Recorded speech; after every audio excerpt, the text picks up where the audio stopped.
Push the button. We're not on the keep. No. Switch. Hit the button. Hit the button. We're on next week. E.T. to Lovecraft, they dish the facts.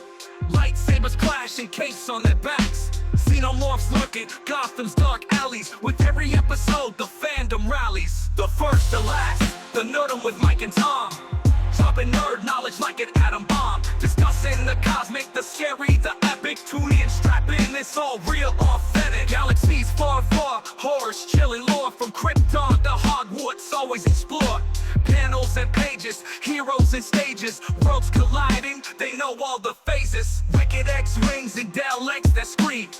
Phantom zones and vampire dreams. Multiverse open and ready to storm. Mike and Tom in the lab, setting the norm. Oh my goodness! Hey, this is ML and Tom. We're the FirstLastNerdom. What's up, my nerds and movie buffs? Welcome back. We're here, and I'm ML as always, and I've got my co-host Tom, and we're here to talk all things geek culture and the intersection of movies, cinema, media. Yeah, Mike, this week we're stepping back into the 1979 to talk about one of the most iconic, unforgettable movies to ever hit the screen, The Warriors. Get ready for a journey through the dangerous streets of New York, where gangs rule and the night and survival is the only option. Yeah, thanks, Tom. Yeah, we're going to be exploring why The Warriors continues to resonate with fans after all these years, and it's gritty aesthetic. It's very street cred gangster feel, and we're going to get to it. It's also the larger than life atmosphere or the fandom that it grabbed over the years. Plus, we'll take a look at the movie's influence on other parts of pop culture and nerddom as a whole. Yeah, so whether you're a hardcore fan or you're never heard of the baseball Furies, stick with us. We'll break it down for you. Its impact on nerddom and everything in between. The night's still young, so let's get into it. Let's go. Yeah. So obviously we are ML and Tom here, and I'm going to get into plugging us here if I can focus after. What is that? I don't know what that is. Sorry, the weather popped up when I didn't want to.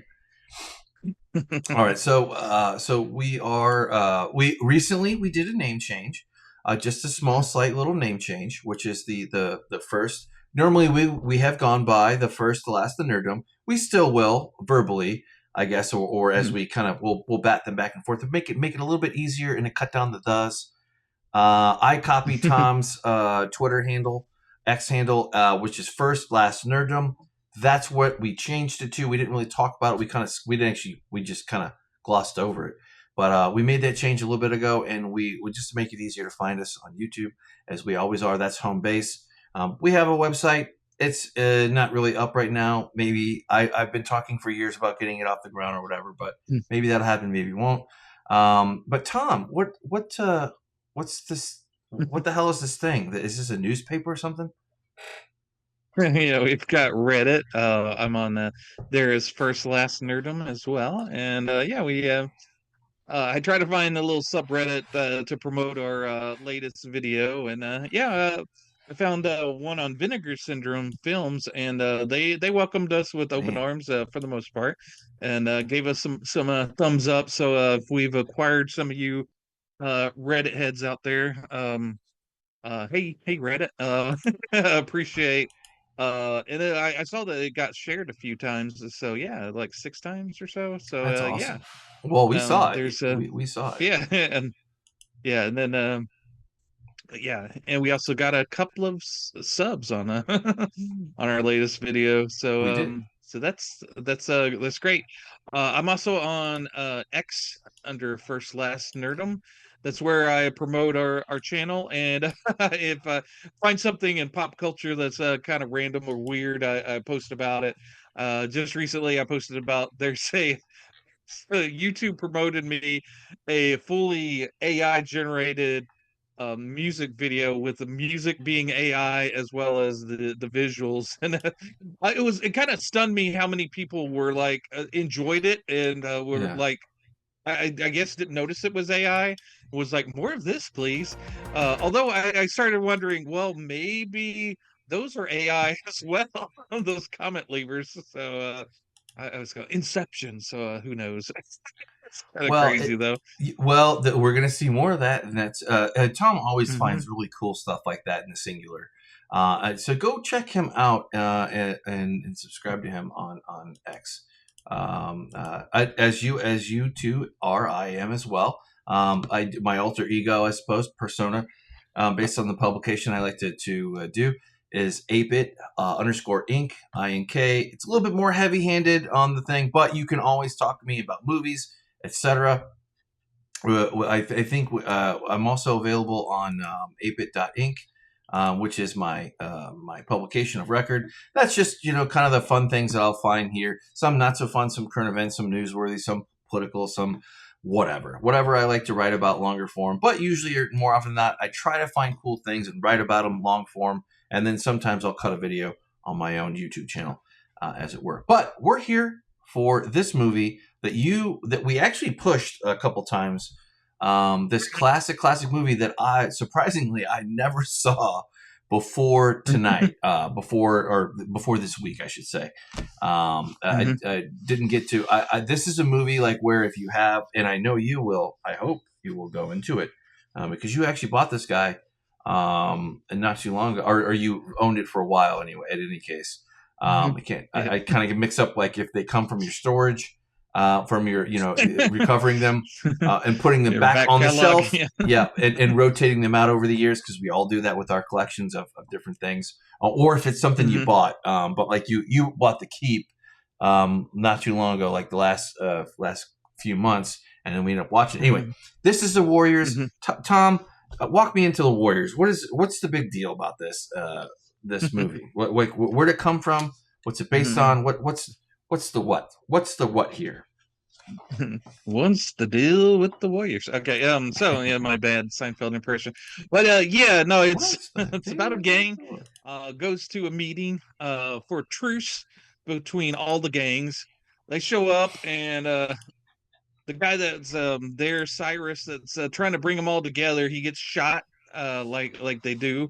Anytime someone tries to bring people together, they tend to get shot. And so the blame gets laid on the Warriors, and so they have to Warriors. get out of enemy territory and back home without getting killed. So that's the basic story. It's written and directed by Walter Hill. It's based off of a 1965 novel by Sol Yurick, I think is his name. Mm-hmm. And I think it gave you the link for the book. But yeah, it's kind of loosely based and but yeah, the book's called The Warriors, and I think one of the producers found it on a spinner rack without a cover to it, and I was like, was kind of intrigued by it, and ended up and got roped Walter Hill in. I guess they were going to do like a western, and that fell through, and Okay. so they pivoted to The Warriors, and they sold it to Paramount by saying, and Paramount they said their biggest hit at the time was Saturday Night Fever, and they were like, Mm. yeah, it's sort of like Saturday Night Fever. It's young people in Brooklyn running around doing young things. So with it not being anything like Saturday Night Fever, but hey, you Right. do what you do to get the movie made, right? Yeah. This definitely had it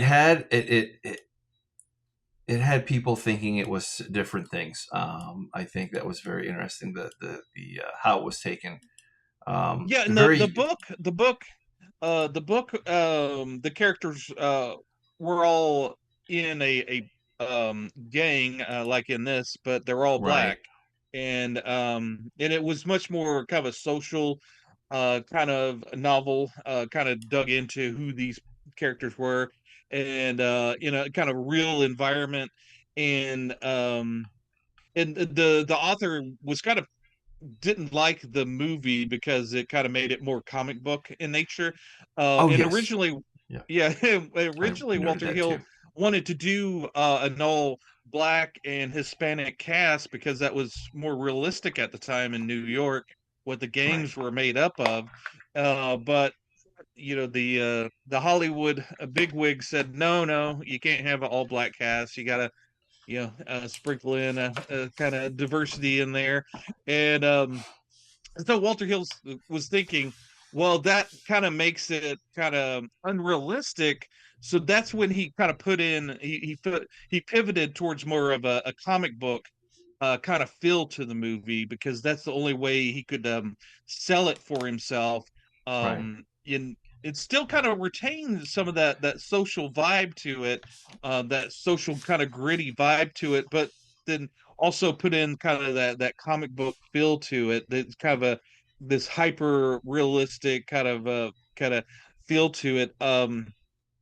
But yeah, and it's kind of unique because a lot of times when you have a kind of like a comic book influenced movie, it becomes kind of cartoonish or unrealistic, or they kind of amp up one element or another, like either the characters or the environment, that kind of makes it kind of like I said, kind of like a cartoon.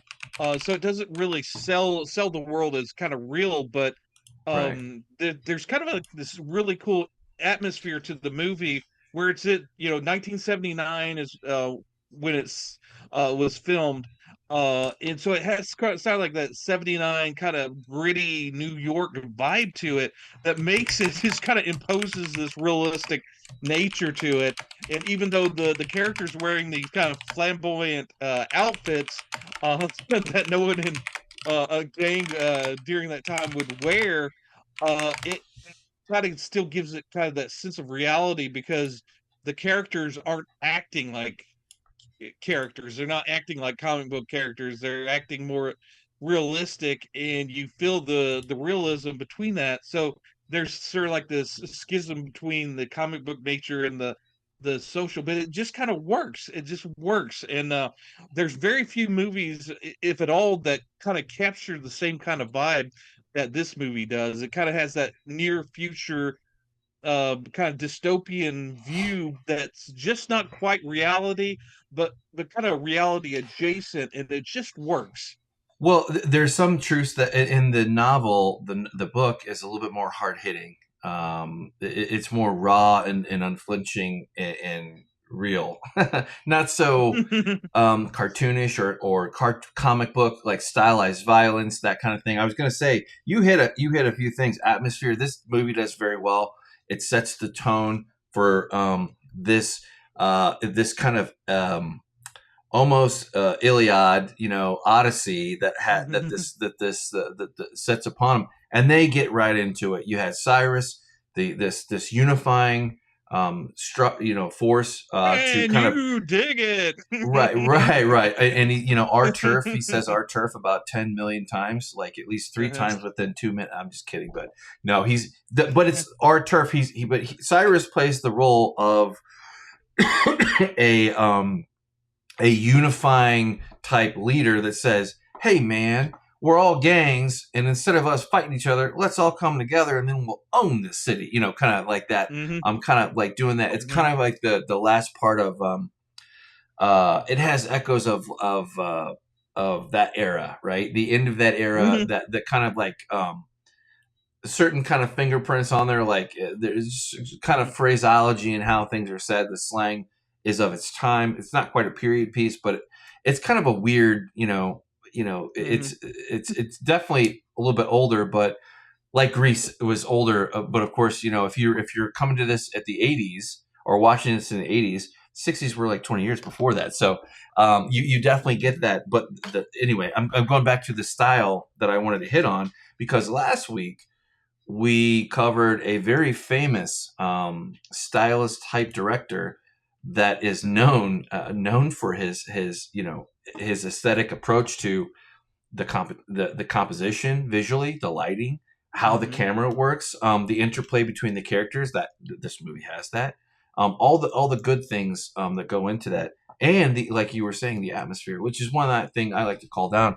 So although it kind of looks goofy in some ways, it works because mhm, if you go along with it for long, it still builds upon itself, and to be this is probably like a pretty good. Of course, like to me, this is a very. The book would probably make a killer play, or musical or something like that. Of course, that's a different style and tone than a movie, but the movie is making it more commercially accessible, which maybe dinged it a little bit more in critics' eyes when it initially came out, because it wasn't as well loved when it came out. I believe is my notes were. How was it taken? How did people treat it generally, Tom? The audiences probably at the time the wrong what the theater owners felt were the wrong people were coming. The gang members were actually coming out to see the movie and causing a little bit of an issue. That first week it actually did quite well, but yeah, there was maybe some shootings and various things in or around the theaters. So yeah, the movie was quickly pulled from a lot of the theaters after the first week. Unfortunately, well, maybe fortunate at the time, because there was sort of like a element that was coming to see the movie, so it got quickly buried. Although, like I said, the first week it did quite well. I didn't really check into the critics at the time. But yeah, I'm sure it wasn't. They weren't really overly enthused with it. It's one of those movies that was kind of ahead of its time. That kind of needs some, some appreciation. Kind of looking at it at a afar, kind of thing. Well, it's very novel, because back then, 1979 was not a very good year. Generally speaking, it's not known as the year that we were all happy in America, or even in the world, but primarily in America. But for the most part, though, you have these like kind of larger than life archetypes of these gangs that are over the top, and it's kind of funny because back then, gang, if you heard the word gang in the media or the news or whatever, that carried a lot of weight back then. Especially it had more, it fell off probably more. But if you were in the 50s or the 60s, if you looked anything other than what you were supposed to, you really stuck out, and some people embraced that. But it wasn't until the 60s happened and the 70s, this turmoil, this changeover that happened. So it's really funny how we treat the movies and different subject material there. But I would have no doubt that it would be no different than Nervous Nellies online, that if some XYZ happens, then there's kind of like this false terror or this false, sense of fear or whatever that you should be. But in reality, there's nothing there. Because it's, people aren't going to, the baseball furies aren't going to, I mean, it's very novel. It's very innocent, compared to nowadays. It makes it more enduring. Is what my point is. In a good way. Right. Yeah. It has a sense of timelessness too. It doesn't really get into what was going on at the time, because it was sort of like, it was kind of intentionally set in kind of near future. So it's not really of its time, but it is of its time. The same time. So, but yeah, I kind of looked up the critical reception. Yeah, it received negative reviews from its contemporary critics. It derided its lack of realism and found its dialogue stilted. Roger Ebert gave it 2 out of 4 stars. So yeah, he said, no matter what impressions the ads give, this isn't even remotely intended as an action film. It's a set piece. It's a ballet of stylized male violence. So people weren't really big on it. Which I kind of figured. But yeah, getting back to Cyrus's big speech at the beginning, it's still rewatching it. Again, I was still impressed with the audience that they had put together. Of all the different gang members, and it actually had a lot of gang members in that crowd.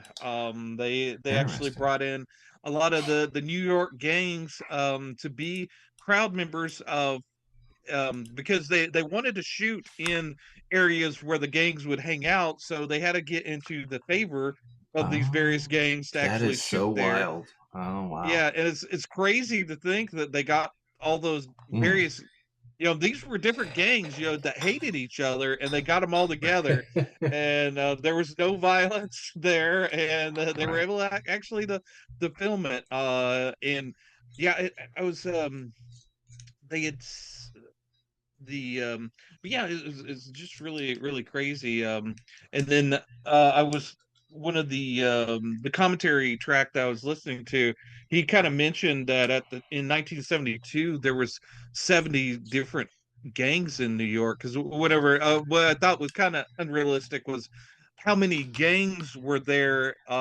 various gangs that came together. I forgot how many they said that were in the movie, but yeah, I was wrong, because yeah, there's like 70 different gangs running along at that. They weren't all kind of flamboyant like the Well, ones that just to kind of take the point of fact, like if you go back to the the 50s, the 60s, the 70s, even the 40s, maybe even, but you get into this kind of early gang life or early gang culture in the United States. It's very interesting, whether it's on the East Coast or the West Mhm, Coast or somewhere in between. That also is intertwined too with like the mafia. Yeah, we have this fascination with anti mhm. true anti heroes or anti Yeah, you know absolutely. Yeah. like where they're kind of like they're not even a hero or recognizable as a hero, which is pretty much American cinema for a good chunk of that time period anyway, whether it's noir, you're an offbeat cop or whatever, or a private dick or whatever, or you're in a gang, or you're unfairly heralded as the murderer of Cyrus, who took him out. So this is like this Mhm, also. I can see this playing a lot harder, and people being like, you know what? I don't think I want to have any of that, because you have to also keep in mind in the '70s you had different assassinations, whether they be presidential mhm, or civil rights, or like you had that titanic shift. So it probably hit quite a bit harder in 19. So even though the novel is raw, and it's even more raw and more real, they tried to kind of nerf, I guess, mhm, the film, the movie here, to be more commercial, but ultimately it did they did achieve that. I think they did, in the long term. In the short term, maybe not so much. But it's just mhm. very interesting to see that. And then if you're going 1979, you're going to see this leader murdered, and then it's Yeah. pinned on these guys, and then all of a sudden we kick off our odyssey here, where they've got to make Mhm, it all the way through New York. You mentioned the New York gangs, in the authenticity that you do see, that it does come across in ways that you probably normal critics just didn't want to accept. Maybe, I don't know. Maybe that's the thing. If there are real gang members and real people that they put in the movie, I didn't have a problem mhm, with anybody's act. I did notice some chemistry between a couple others than others, but mhm, that just kind of goes as you're going in the story in this adventure. mhm. Very unique, Yep. very very unique. So I can see why this is a classic, and I'm shame on me for not seeing it earlier, but it is the journey Yeah. Yeah, that we and go into. so it's pretty much Walter Hill's vision, although in 2005 he got to do his director's cut of it. So there's actually two different versions of the You Warriors right mentioned that, now. yeah. The original one, which I got the Arrow Films 4K of it that just came out. Or it didn't just come out; it came out a couple of years ago. In fact, I was kind of happy that this came out, because back a few years ago, I was thinking about upgrading to a Blu-ray of it, and the only one that was out was the 2005 one, where he'll kind of his original vision was kind of having cut scenes, cutting from scene to scene by using kind of animated comic book panels, and Mm, then he also wanted to interesting. do an introduction, kind of a voiceover at the beginning, Hmm. and he wanted to get Orson Welles to do it. And so in 2005, when the special DVD came out of it, he put that in. He put in the comic book panels in, and also instead of Orson Welles doing the voiceover, he did it himself. Hmm. And the it's kind of like that less because it kind of overstates the comic book, which with the original it kind of makes it a little bit more understated. And I don't know. I kind of like the original version. Did you which version did you see? I saw the Mike? original version. Okay. The 78, no, 1978 cut, the OG. That I just, but I do want to go back and rewatch this in another light. So that Hmm. is the length any substantially different, or is it just a few scenes here or there, and it's kind of light touch? Would you say It doesn't. the I delta don't between believe the it two? adds any extra scenes to it. It Okay, just adds right. the comic book panels and the introduction.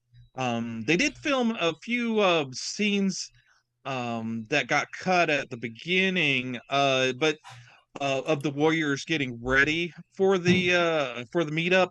But they did it during the day, and it kind of spoils the effect of, because this all takes place in one night. And there's kind of once you get to the end of the movie and they get to their destination, it's bright and it's daytime. Right. So that kind of relief that you feel would probably been kind of lessened if you started in the day at the beginning. So they kind of reshot those scenes again at night and kind of mixed them in. It has a very unique beginning because you got that early kind of electronic sound, electronic music playing, Right. very reminiscent of John Carpenter's um, Escape from New York, which while I was watching this, it kind of brought me that it kept bringing me back to Escape from New York. It kind of has a similar Hmm. vibe to it of trying to escape, I can see that. I but can yeah. see that. But yeah, there's like Listening. those intercuts between them kind of goofing around on the subway and them talking about meeting up. It just kind of has like this kind of kinetic feel, and you're seeing all these other various gang members, showing up to go to the meeting. Well, You're not sure at that point what's going on, but there's like this energy to it that's just kind of yeah. infectious. And there's they kind of interesting because I've never been to New York. I don't know all the boroughs and all of that. Right. But seeing Right. like them looking at the map in the subway of where they're going, you get a sense of the where they're traveling to, and it's kind of gives you a sense of where they're at, Like and how deep? how far they're going to have to get. Yeah, Not. exactly. So yeah, that beginning really kind of jazzes you up and ready for the whole movie, No, I agree. I can see that very much with well, I was going to say motion is what I constantly saw, and I love that because they're either they it seems like they either have momentum and the warrior, like they're going all right for a little bit, and then all of a sudden they kind of have to hit a turn or kind of spin around and change direction or something, and then it mixes everything up, especially like with what they're not getting out. They're not getting out easy, that's for Yeah. sure. But there are also kind of moments between the members, like I said, I mentioned a little bit earlier, like where there's genuine chemistry between the actors. You can tell it, Hmm. it naturally goes in. I love that when you can see that, and it's on screen. You can also see when it's not great either. I think we've covered a couple movies too, like where there's been that kind of that dichotomy between male and female actor and actress didn't quite match up, Right. or whatever, like there. But and sometimes it famously done like The Shining, like where poor Shelley, she got hammered pretty hard, but Mhm. and Yeah, anyway, I rest my absolutely. case here. Sorry. And there's I wanted to mention there's a character that you see early on that actually sees the who actually shoots Cyrus, which is one of the members of the Rogues gang. He gets killed early on in the movie. He gets thrown in front of a subway train, and he was actually going to be the main character of the movie. There was a conflict between Walter Hill and him, and yeah, they decided yeah, his name is Thomas Waits. He had a and actually early on you see him when they first meet Mercy. He's the one that grabs her hand and Mm, leads her away from the danger. They were actually going to be the romantic couple in the movie, and evidently there wasn't really that much chemistry. right. And I've heard various stories of what was kind of going on, but there's a frisson between him and Walter Hill, and they decided that yeah, it wasn't working out, and to get rid of the guy. So halfway through filming, Michael Beck Swan becomes the main lead of the movie, Right. and if you watch the movie without knowing that, you don't have a sense of that being the case. They did a wonderful job of rewriting the script because evidently, I guess Michael Beck's character Swan was supposed to get kidnapped at one point during it and get separated from the gang for a long time, but and then meets up with them at the end. But his character takes on a whole different journey. I guess kind of a mix of what the other character was going to do, and he had a more chemistry with uh the um the Mercy character. So yeah, the romance kind of switched over to him, and he kind of became the lead of the movie. But yeah, they're sort of with you knowing that part of the story and then rewatching the movie, you could kind of see some of the inconsistencies and the things that they had to do to kind of fix it. But Right. just watching the movie, you don't really notice that. It just works.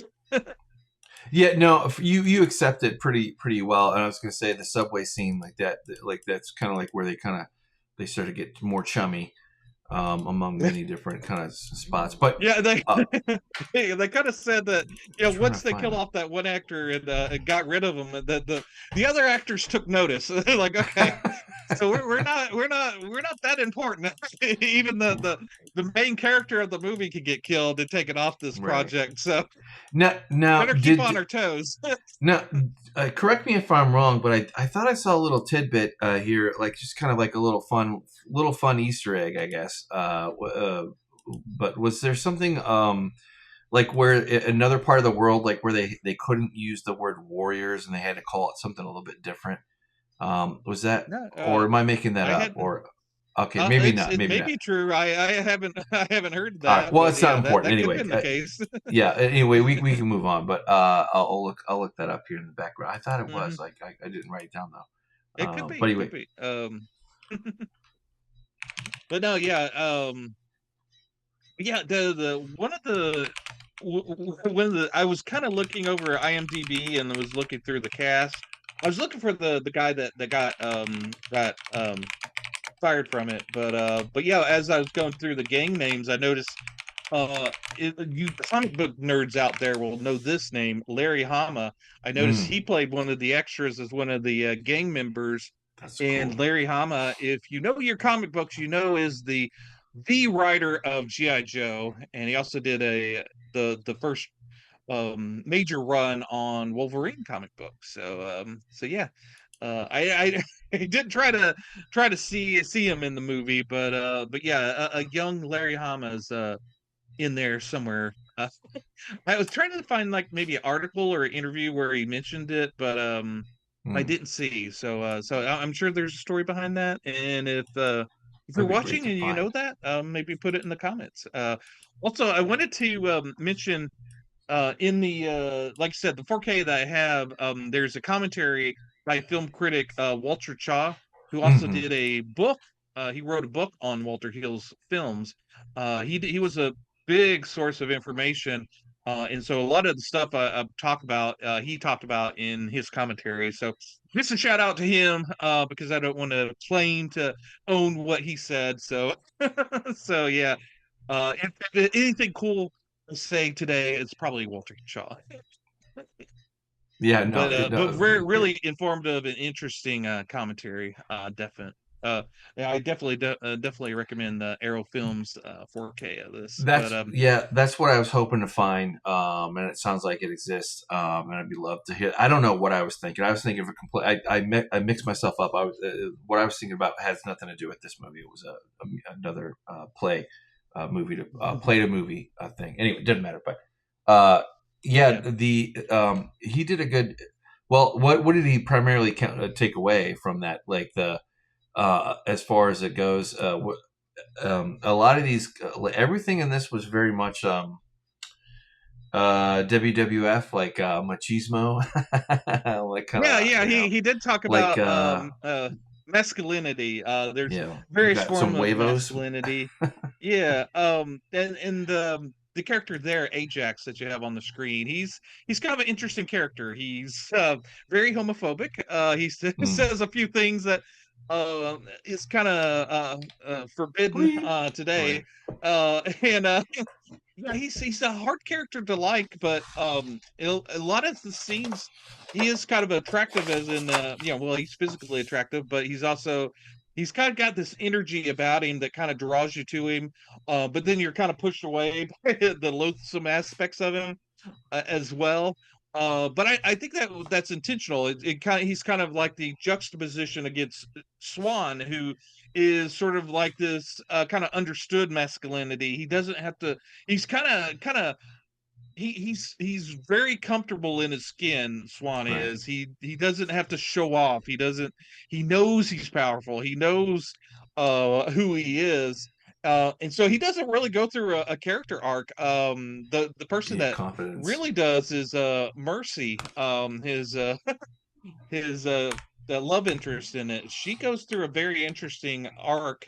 Ajax, he does kind of he halfway through the movie he gets arrested by police, and I always feel kind of shortchanged. I wanted that scene between Ajax and Swan, maybe, of Right. the confrontation, because they're kind of always kind of battling for who's going to lead the group, and that just kind of goes away at one point, because he just gets taken away by the police. So I wish that there was something a little bit more there, maybe a Plot little bit more device. of a story arc. But there's so much going on in this movie that you kind of that's just sort of like a kind of small quibble, because it's very satisfying in other aspects. Like I said, with Mercy, there's the love story between the two characters is very unique. One thing I noticed, Swan negs her a lot. He's just like, he's not fooled by her female charms, which she's very her character seems to be kind of used to people kind of guys kind of kind of swooning around her. Her kind of charm Well, just kind of wins right. them over, and Swan wasn't having none of it.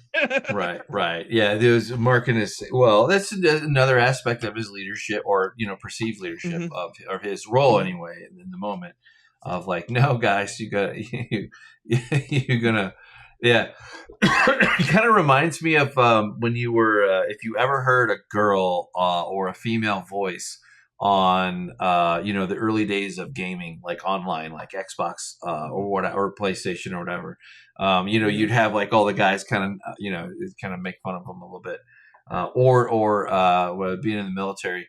There's a common area day room or whatever, and like if there's ever a female that comes through, the men talked about it, not necessarily in a derogatory way, just that there Right. was there weren't all that many females that would come through certain Hmm. kind of things. So when you're in a gang, you're heavily male Hmm. influenced and Hmm. machismo, and we're all kind of like you're all like one bump away from getting smacked down or something, or Hmm. arrested or whatever. You Yeah. have that natural kind of tension there. I think that added to Hmm. it added to the atmosphere as another part, almost its own character in the story anyway. At least it goes with the motion, like where everything is just flowing all the time, which Yeah. it does that very Yeah. well. I might add. Yeah. Yeah, and she does a really great job. The actress is Deborah Van Valkenburgh. But yeah, Yeah, she's Valkenburg. great in it, and she's the unique. The character's unique in that she's the only character that can kind of walk away at that moment. She's actually kind of drawn. Yeah, she's drawn to this dangerous warriors gang because she's when we first meet her, she's hanging out with the orphans, which is kind of like the bottom of the barrel of the gangs. They Oh, weren't right. even invited to the big gang meetings, so they have no idea what's Yeah. going on, and they're kind of like the wimpiest, sort of worst gang. And so when she sees the warriors, she's immediately attracted to this dangerous kind of sort of. She hooks up with them on the worst day that you could with the warriors because they're the most hated gang in town, and she's the only one that can say, okay, well, I'm not affiliated with the warriors. I could just walk off and be on my merry way. But she sticks with them, and I guess she kind of sees that there's something more to her life if she kind of hangs out with these guys, that despite the danger, maybe because of the danger, it kind Right. of will force her to kind of change herself, because you get a kind of sense that she's kind of dissatisfied with herself. She's kind of with this dead end gang. She's doing maybe things that it's implied that maybe she's prostituting herself with the gang. Maybe she's tired of that, and she sees something different with Swan. He's treating her like a real person. He's not putting up with any of her charm and what normally works, and she's kind of intrigued by what there is there with Swan, and they have this kind of a love hate relationship Hmm. through it that just kind of works. There's like this real chemistry, and Push pull. if Right. that chemistry wasn't there, it wouldn't work. But it does, and there's a wonderful scene towards the end of it where these prom couples show up, and it's Hmm. almost totally Oh, right. silent. The prom couple are kind of giggling and talking among themselves, but and then it also kind of amplifies the class division between them, because it's the upper upper part of a society, these nice little preppy prom people sitting across from these hardened gang member with his girlfriend, and they're all scuffed up and dirty, and the prom girls are kind of looking at her and seeing the dirt on her feet, Right. and she kind of self-consciously kind of reaches up to kind of fix her hair, and Swan just kind of lowers her hand, saying, you don't have to prove anything to these guys, and the guys of the prom couples are seeing there's this level of violence that's unsaid between Swan. He doesn't have to tell them to piss off, to Right. don't say anything there, that what would normally would happen. There would be sort of a this kind of standoff between them, and he would show off, but he doesn't have to show off. It's just all very understated, and almost kind of beautiful. I love that scene. It's one of my favorite scenes of the movie. And the prom couples, they get off at the next stop because they want to they Hmm. don't want nothing to do with this. They know Get the there's bricks. danger, that there's a big risk. Right. But the Mercy character kind of um realizes that she doesn't have to kind of fix herself, that Swan appreciates her for who she is, and Very I innocent. think there's kind of like that turn to it, and Or for sweetness, most of the rather. Not cuts. innocence. Yeah. Yeah, exactly. And the for the most of the movie, there's sort of like those wipes and fades that George Lucas likes to do Mm. with Star Wars, where it's kind of old style, almost kind of gives that comic book flavor to it. But in that scene, there's it kind of focuses in on Mercy's face, and there's a fade in to the sun coming up. Because they're getting to the beach, and with that sun is almost like a halo around her. It's sort of like almost a rebirth for her, her becoming someone new, maybe more real to herself.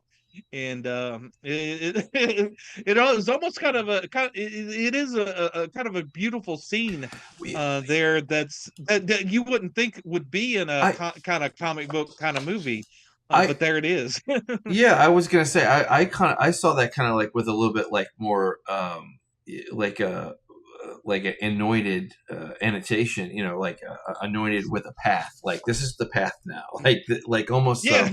sacred, in all this profane, through this again. This kind of goes back to it echoes Greek literature of old poems, epics, as they were, but it does it in a very good, modern, unique way that only adds to that kind of genre, I suppose, of Yeah, storytelling. But yeah, but and Walter Hill did. again, that's that stylus, that the play of light Mhm, and the atmosphere, like you were just mentioning, and mhm. it works very well.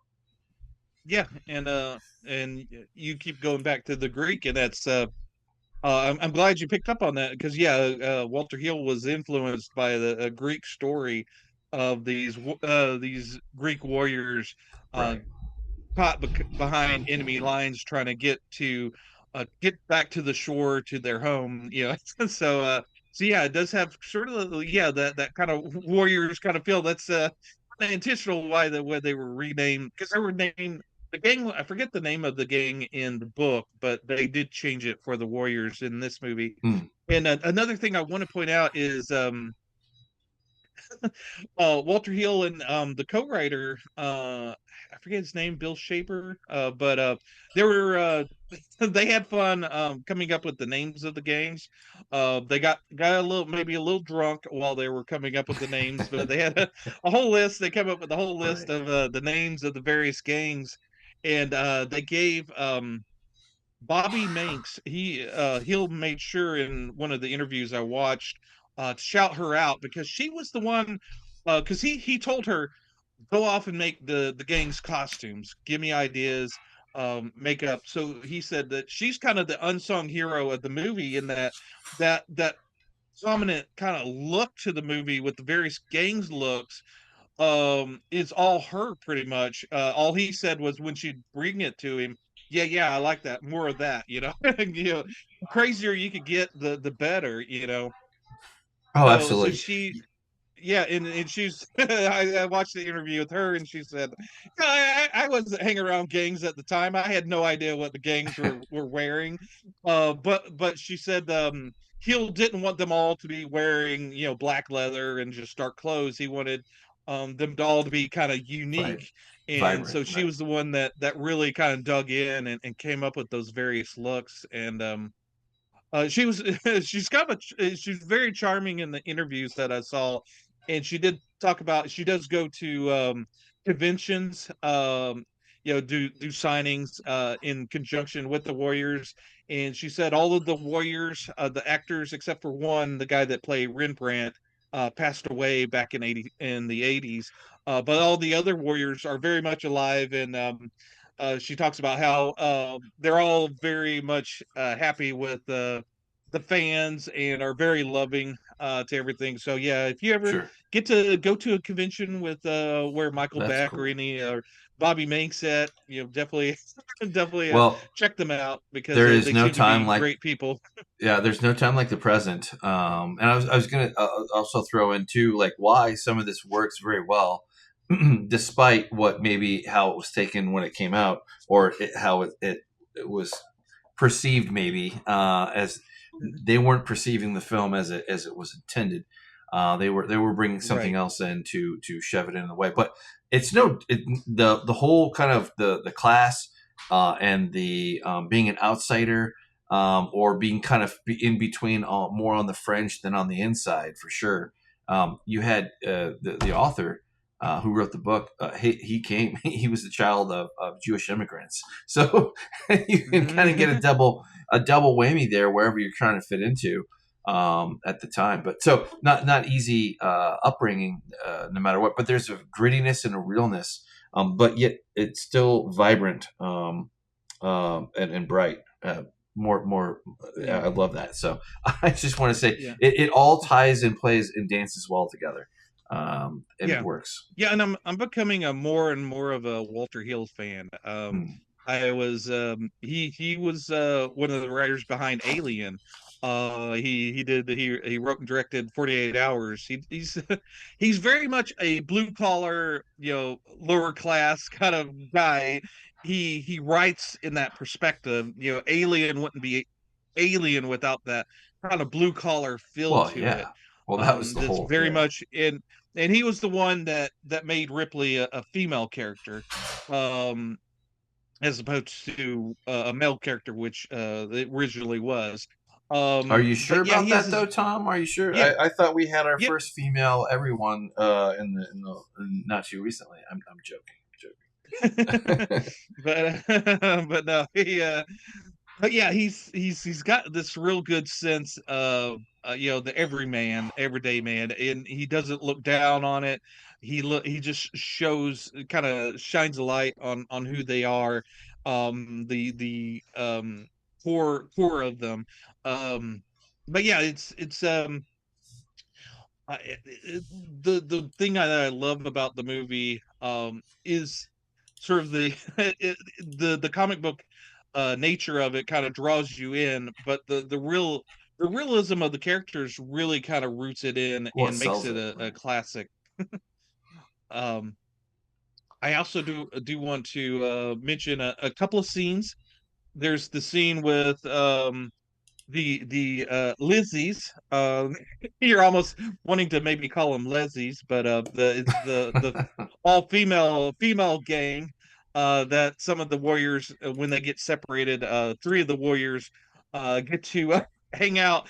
They want to hang out with the ladies, and so the ladies bring them back to their hangout, and they just think they're, maybe a group of women that are kind of attached to a gang. They don't realize they are a gang and that they're out to kill them. There's Rembrandt, who kind of gives off the vibes that he's gay, but it's never overly stated. He was an openly gay actor at the time. But yeah, he's the one that kind of susses out that they're to get him. He's not being lured in by their siren call of the ladies, because he's not interested in them. But Right. the other guys are heavily into him, and he ends up saving them. And is like, hey, these ladies want to kill us, and it's a Hey, wonderful serious fight business, scene. real quick. Yeah. Yeah, it's one of my favorite scenes because the Warriors, they don't play. No, they once don't. they find out, once they find out that the women are out to kill them, they're punching them, you know, breaking a chair It, over one of the women. It's they just do like, wow, not hold okay. back. They don't. No, everybody's playing Women for are, keeps. and the women have about the same aim as a stormtrooper. They couldn't hit the side of a barn, but Yeah, but yeah, that's funny. they do try to kill them. They are tough ladies, but Well, they F A F A F A F F A F O, as the kids say. and and I love the action of a Walter Hill movie. I've said it once, I've said it 1,000 times. I'm very much tired of Marvel action scenes, or well, actually, maybe probably most modern day action scenes, because they do like close ups. You don't really see what's going on. There's quick cuts. Or It it's too just I just dark. get lost. I get lost, and I don't know what's going on. With the Walter Hill action scene, everything's kind of choreographed to where you know who they are, you know what's happening, you don't get lost. In this scene, plus the only scene that was a set was the bathroom scene, because they couldn't Right. find a That's right.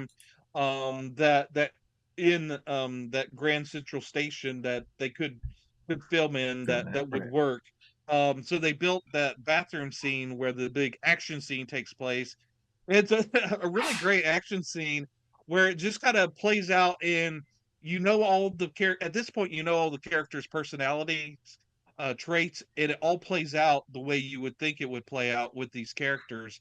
The the Rembrandt, the youngest guy, he's uses his spray paint. He's the painter, which makes sense. He's named Rembrandt, and he's he does the spray paint, and he's kind of the weaker maybe of the warriors. So he kind of doesn't get too much into the action of it, and the other guys do their kind of signature moves, but yeah, it's just a wonderful action scene that just kind of plays out, and there's a little bit of slow-mo in there, that just it's not It works. perfectly done. Yeah, Right. just works. It's just a wonderful little scene. Right touch. Right. No, I agree. I agree. Yeah. No, there's a few. I can't. I'd have to watch it again to pull my favorite, but I don't know. Like Yeah. you got to kind of watch this quite a few times before you can develop a good, solid opinion. Because the Yep. ones that go better than others, depending upon Hmm. what you're watching or what's going on anyway, Yep. or where you're at. Right. Right. And I'll talk about one more scene, and then that I love, and also I love David Patrick Kelly. He's one of my Hmm. favorite actors. He's best known for being one of the Horn brothers in Twin Peaks. We also talked about him when we talked about The Crow, because he was one of the bad guys in Crow. This is his first movie. Warriors was. He plays Luther, and there's a classic scene towards the end where he's taunting the Warriors, trying to get them to come out and play, which we named our episode after that. But that almost was, because when they were filming it in the script, it was just that they were kind of being stalked by the Hearst, that the Rogues were in. They were just kind of stalking the Warriors, and Walter Hill at the day of shooting kind of felt like they were missing something. So he came up to David Patrick, and was like, this scene's kind of missing it. We need them. We need your character kind of to taunt them. And he goes, I don't have an idea on what to do. Maybe you could kind of think about it. I could think about it in the few minutes while they're setting up the set. Maybe we could come up with something.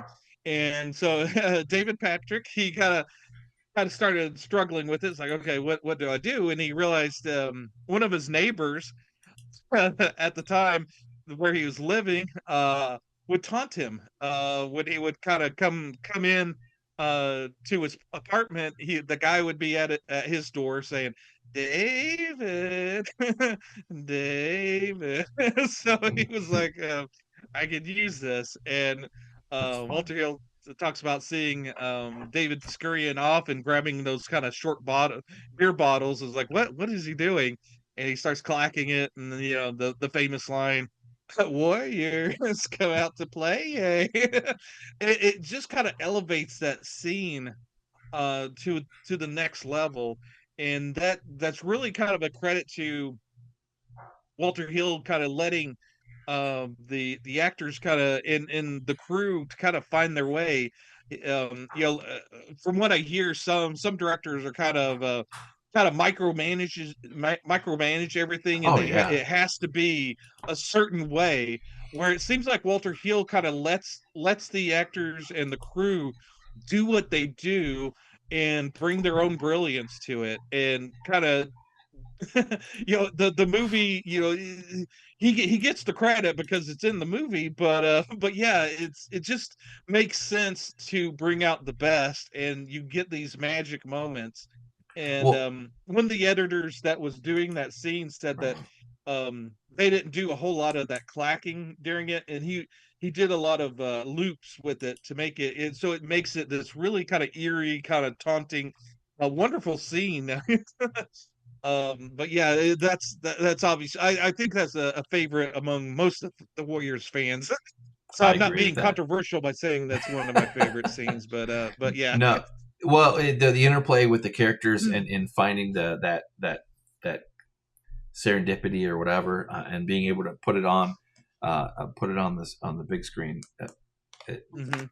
speaks for itself. And, Yeah. uh, Yeah, and I think we mentioned the music, but the music's really wonderful in it. Remember, this is 1979. Electronic music was at its infancy, so you had these synthesizers that weren't what they were today. So the sounds that they were getting was very interesting, and it's sort of like that kind of synth rock kind of sound that John Carpenter really kind of comes into his own later in the 80s with that. But this is kind of like the genesis of that kind of sound, and it just works. And the movie ends with this wonderful Joe Walsh song, uh, in the city, that just really caps it off. And the whole movie has wonderful music that just works. I agree. Yeah. But yeah, there's I want to get into. Got my boomer juice. Let me take a sip. But yeah, the movie obviously has had a huge impact on society, and it really has had an influence on pop culture. There's various nods to it in various shows, and even the most recent ones was, you may have caught it. I know you're watching the 6th season of What We Do in the Shadows.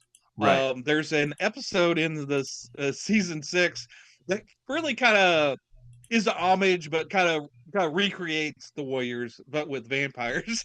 That's just a wonderful little thing. If you know, you know, and just a wonderful little episode. Beautiful little Easter egg, little bow on it. Mm-hmm. But was And there? mhm. I was gonna say, wasn't there another action flick or something too that I think we both kind of like in Yeah, the interim? yeah, John Wick. John Wick 4 is an homage. Some would say kind of swipes or rips off the Warriors. It's basically John Wick, sort of like Warriors in Paris. They they even kind of cop the during the Warriors, we're kind of caught up to speed with what's going on by this DJ, this female DJ voice kind of going in and say, "Hey, big boppers," and they're kind of telling you what's kind of going on. And there's that same thing in John Wick, and I think she even calls them big boppers at one point. But yeah, it's kind of surprising to see that in John Wick. But yeah. I'm a big John Wick fan, Yeah. so Okay. I can see that I now. didn't Yeah. get mad at that. They give their love to the Warriors. Absolutely. Yeah. No. Well, and that we threw that one in there. Extra special.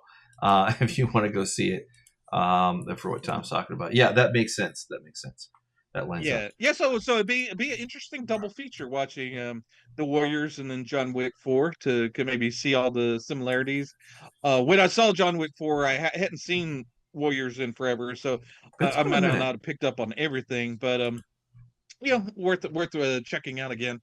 Also, I didn't realize this, but there was a concept album that came out last year by by Lin-Manuel Miranda Miranda. and Eisa Davis. Lin-Manuel's, I guess, most known for Hamilton, but they have a concept album about the Warriors, That's and I awesome. did listen to 2 or 3 songs. It's not my speed. It's Right. it's a rap album. I like some rap. I'm more of a 90s rap guy. But yeah, this just didn't hit it for me. But if you like the Warriors and you like Lin-Manuel, definitely check it out. It may be your Right. speed. I looked through the reviews on Amazon. A lot of people really seem to love it. So yeah, that may be your jam. I don't know if they're in I'll have anticipation to of check it out. maybe doing this as a play or a musical, but that would be interesting. But Lin-Manuel probably has a lot of options to do, so I would Right. think Right. this is a passion project for him, because no one's asking for a Warriors musical. So I'm Right. sure this was a labor of love for him. So yeah, for those people that are interested, definitely check that out. And Absolutely. also, we would be remiss not to mention the video game that came out in 2005. Did you ever play this? Oh, I'm not No. familiar with this at all. No. I was dimly aware of just the most popular type things that would come across, that were influenced by the Warriors. Like I ran into it, but Never played it, never watched it until until we watched it this week. I played it. I don't think I ever finished it. Interesting. But yeah, I was kind of You like psyched it? because Rockstar put it out. You know, they put out GTA, so the GTA game. So I was like, okay, GTA and a classic Right. Warriors video. It's I was like, I thought it was crazy at the time. I was like, okay, Warriors, this cult movie that you know, not a lot of people know about, a video game on this and it's Rockstar. Okay, you know, win-win. The game itself is fun, but you know, it's kind of a creature of its time. You know, the game mechanics were probably more ambitious than what they could really pull off at the time. I think it just because of the controls of the game, it was a bit frustrating. So I think that's why I never really finished the game. But you know, that and That's also, funny. you know, it was during the 2000s. Um I didn't always have a lot of time for games at the time. I got into games, and then a lot of times I never finished them because I had other I stuff I was doing. So yeah, I would have been in 2005 ish, going back and forward a year. I would have been all the way into SOCOM, or probably a little bit past that, SOCOM adjacent. mhm. But Yeah, that was my jam back then. So I would have never, even if I would have saw this, I probably would have never played it anyway. But there were so many great games back then too. And you wouldn't have mhm. gone wrong. I would have be very interesting maybe to do look back or something. I don't know. Yeah. I don't know. Well, Maybe this was I a haven't. turd, or I maybe it was considered really good. I don't know. I have no idea. Maybe it was middle of the Yeah, road. yeah. It was reviewed very well. Yeah, and actually, I bought it on my PlayStation 4. So if we ever want to do a playthrough on it, Interesting. I could pull that out and maybe we could do a stream or two on it if we're so inclined. But the one of the reasons why I wanted to do the Warriors is because I did just recently pick up the Warriors on Oh 4K Arrow Films. I think I gave you the link for yeah. Go ahead. Arrow Go ahead and throw Films that back of it up there on the big camera. Yeah. on big Yeah. There we screen. go. There it is, Perfect. with a great, beautiful cover. I really dig that art Gorgeous cover art. there. Yeah. But yeah, it's Arrow Films. We've talked about them before. This is them on their website. It's normally $35, which is I believe what Not I paid bad. for it. But if you're watching this week, or yeah, I think that all the month of January, Arrow Films are 50% off on Barnes and Noble, including Oh, that's the right. Warriors. Yep, No and the way. Warriors on this website is only, I think, $25. Oh, let's dig in. A big deal. Yep, 25. So you saved 10, Oh shit. 10 more than what I paid for it. So great deal. I was going through there and It's a great kind price. of cringing and whinging because I bought a lot of Arrow films around Christmas time, and I paid a little bit more, but their quality stuff. I just recently finished watching Japanese Horror Rising, their box set, and I think I paid $70 for it, and it's on here for like 50. No So way. quite a Oh bit of wow. a discount, and that was kind of a box set of 7 different Japanese horror movies from the 2000s. But there's a lot of cool stuff on Arrow. I think RoboCop, they have a 4K of RoboCop, Inglorious Bastards. Although I think it's selling out, so you know, snap that up if you can. But Arrow Films, they're They they're always sold have at Barnes and everything. Nobles. Yeah. You can go to these to the physical store or online there. And like I said, Inglorious Bastards on 4K. Lot of great stuff from Arrow Films. Big shout out to them. The 4K of Warriors is really good. I really enjoy the quality. One thing I didn't mention last week when I was talking about the Keep on 4K on Vinegar Syndrome, it was a great quality print as well. Any of these Awesome. boutique, it's a labor of love for these guys. They love movies. There's tons of extras. I think I watched the movie, I listened to the commentary, and watched all the extras. I wanted to squeeze as much as I could. I watched all of the stuff, and I think it took me like 6 hours to get through everything last night. So Dang, that's awesome. so a lot of cool stuff on here, a lot of cool Very cool. Very interviews. cool. And I will mention, while I was watching the extra stuff, my PlayStation 4K player does play stuff at 1.5 times speed, and I watched all the extras on 1.5 times speed, so it probably would take me longer if I watched it at regular speed.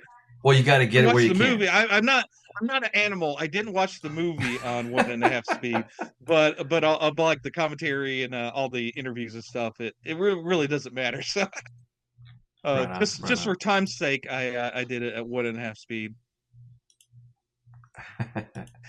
Well, But yeah. yeah, so yeah, if you can't tell, it's one of my favorite movies. It just has a wonderful vibe to it. Walter Hill also did the movie Streets of Fire, which is sort of kind of a near future kind of fantasy type movie as well. That came out in the '80s. That has some parallels to Warriors. I almost wish that he had done another movie in that vein, so it would be like maybe a trilogy. But I had put off. I thought I wouldn't like Streets of Fire, so I never did actually watch it until a couple of years ago, and it's quickly becoming one of my favorite movies. I'm sure we're going to do this movie in the future if I have anything to say about it. But Streets of Fire, Well, I'd love to. it's Yeah. it's a banger. It's I can it's already another see. one of Yep. those movies Mhm. that kind of are lost to time. But yeah, That Willem looks like a Dafoe great is like Tom. That awesome. looks like a great '80s movie. That really does. Yeah, Oh, okay. it Okay. is. It's sort of it's a unique movie, much like The Warriors. So Awesome. Awesome. within the vision of Walter Hill, like I said, Walter Hill's becoming one of my faves, directors, writers. He just has this kind of flair about him that is kind of understated. The Keep, just kind of comparing it to the Keep was much more flashy as far as the visuals. Walter Hill kind of keeps it understated, but he does have a vision, like you said, a clear vision of what he Well, wants to see. And another cool little thing is the art director of this movie wanted he had the movie have at the beginning of the movie, when the Warriors are running away from the meetup, he had it rain so that through the whole movie, even though it just rains at the beginning, since it takes place over the whole night, that way he could kind of water down the everything, like the streets and whatnot, and have that beautiful reflection of light on the water. okay. So it has that wonderful kind of look to it. Wow. So it's not all flat. It has that kind of glistening kind of look to it. Um, just those little details that really kind of just brings it to life. I don't know. It's just one Well, of it those worked. movies that just kind of keeps giving every time you see it, and it does it. It's not scared of those quiet moments, but also has kind of flashy and wonderful moments of action to it. It's just a wonderful. Is it an action movie? I think I put in my notes. Is this an action movie? Is it a love story? Is it a comic book movie? Is it all three? It's Well, all those and much more. I could easily see where this is your Last of Mohicans, right?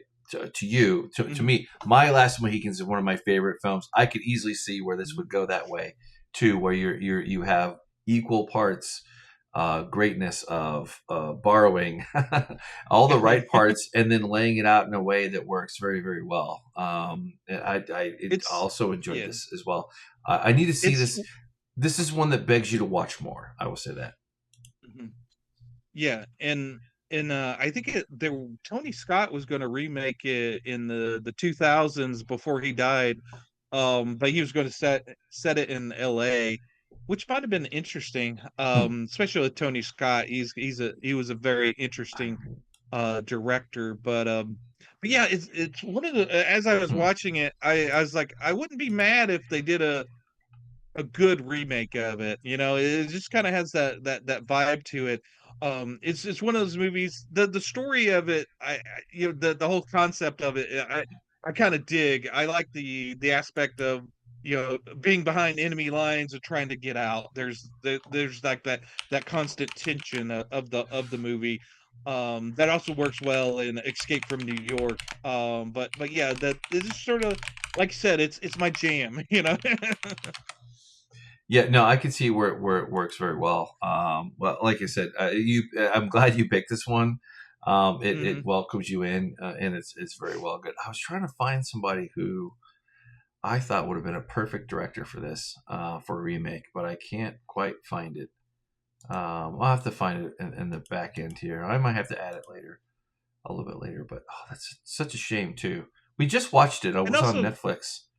Um, yeah, yeah, and it's one of I there's like a roundtable discussion that's on the Arrow Films with a bunch of different writers and directors that was filmed recently, and they did touch on the how the movie is kind of a diverse movie before that became like a big thing. Like, you know, it's very much a thing nowadays.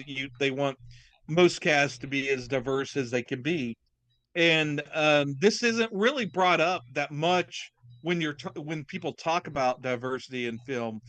This should be like a pillar of that, you know. But I think it's all kind of understated. It's not like you know, a lot of times those movies want to throw it in your face, but this is very much understated. It's more of a class division, like with the gangs and the cops.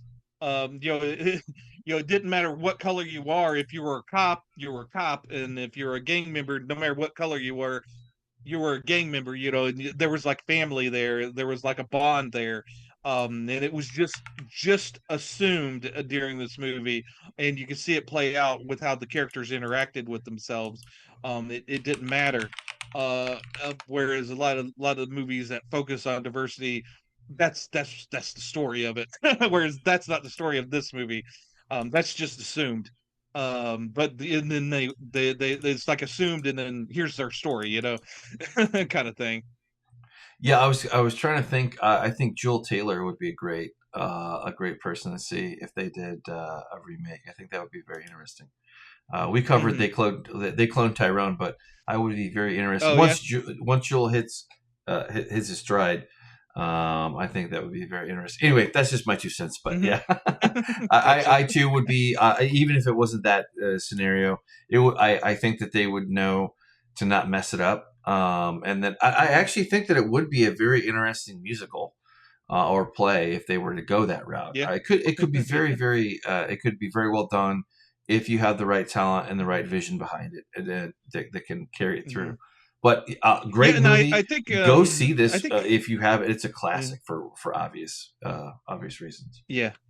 Yeah, and I think the one of the streaming services was wanting to make it into a TV show back in 2018, I think. It swapped over to a different streaming service.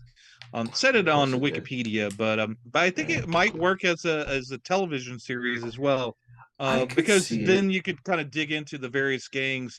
I think one last thing that I picked up from the interviews is Walter Hill had intended to have a gay gang in it. That he wasn't able to film it because they kind of just run out of money and weren't able to film it. And that was one of his biggest regrets, was not having Oh, the gay gang in it. But Bobby Manx kind of showed off some of her sketches on what the gang would look like. It would have been a kind of interesting, but yeah, Paramount, who funded the movie, wasn't really keen on the idea of that scene yeah. as well. So they were gonna throw the money their way to film it. Right. So it's sort of Well, lost to time. So well, you have different periods. You could argue going back to the 40s, they had Caged Heat, very famous, uh, known as was considered a LGBTQ film, but And then the other thing too, even in the '79, they were very reluctant to show anything. They intimated at it afterwards, but they did it in a very subtle way. So like that is one thing that has I think gotten better over time. Of course, when you're constrained by limitations, you find very creative ways to be subversive or to find a way to kind of do that. But in a modern, I don't know, who knows, but I think it would have worked back then. I don't know that it would work so much today, but again, if you kind of take it into another light, either like you mentioned, like a smaller mini series, maybe that has some oomph behind it, some money behind it, it could very well take off. But movie, I don't know. I feel like in a movie, if they were to try to redo it, unless it was the right person that had the right writing and directing talent or acumen, they would be anyway. I'll go on, but yeah. But yeah, one fun thing.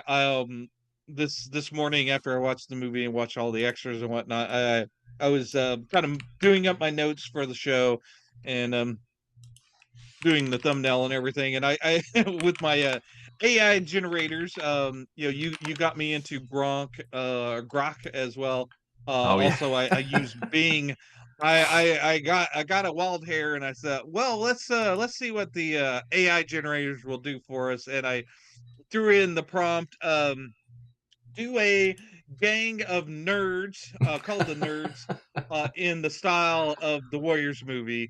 And I gotta say, both AI generated, they kind of they didn't deliver for me. There was I don't know. It was confused. A lot of confusion in those images. I did get one decent one, which I guess I could post on X Twitter. So look out for that.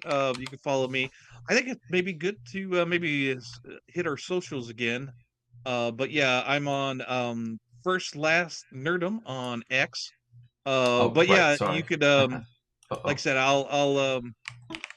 said, I'll try to post that image and put a little tag on it for us. But if you're interested in seeing what the AI thinks would be a kind of a nerd related uh gang for in the Warriors I look. am so But sorry, Tom. I screwed up here. I was not paying attention to.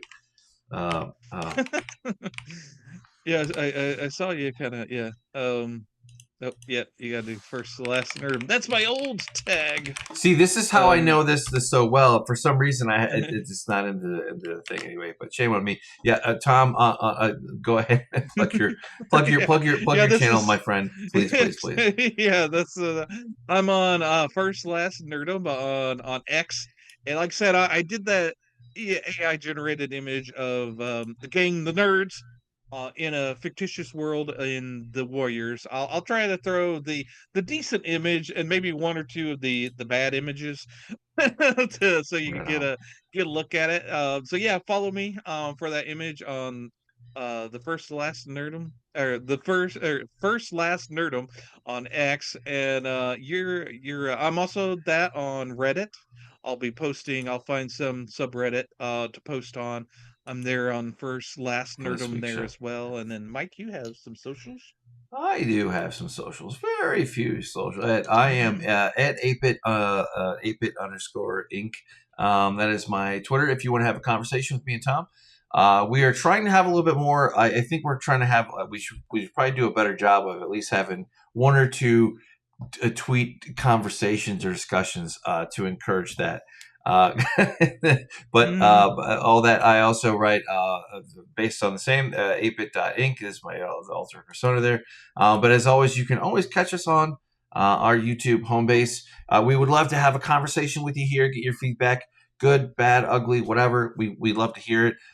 Thank you so much to the last two folks who subscribed to us. You helped us stop a very long slide. Hopefully, we'll be on the yeah. up and up here. It is 2025. We are so happy to be here to do this thing that we do, and we welcome any and all feedback. Like I said before, we are up to almost 240. things. This is our fourth year, entering our fourth year of doing it. Yeah, Well, yeah, actually, and yeah. we had a big bump of, I think at the end of 2023 we had a little over 50 subscribers, and we ended 2024 with 415. So we're doing we're not doing We're too doing all bad. right. But We're yeah, doing all right. hopefully Yeah. we're on the way up, upwards and onwards. And yeah, if you like our content, give us a like, subscribe, ring that bell for to be notified when we have new videos. We cover it all. We cover it as fantasy, sci-fi, horror. I guess this was an action movie. I kind of think of it as an action fantasy kind of movie because it kind of has that unreal I, nature about it. you can easily fold this under speculative fiction, for Mm-hmm. sure. Which actually reminds me of another thing. Before we get going, you always try to look for a series of books or something. I think I found one that's very unique, very interesting. I'm about ready to wrap it up here soon, but we'll hope to bring that into the mix next week as we go forward. But I've been Emil. Now, Mike, I keep I'm trying to say that. Tom, And I'm Tom. and that's So, Mike. All good. yeah, yeah, keep it real, people. we'll, we'll see you. We'll see you soon. See you.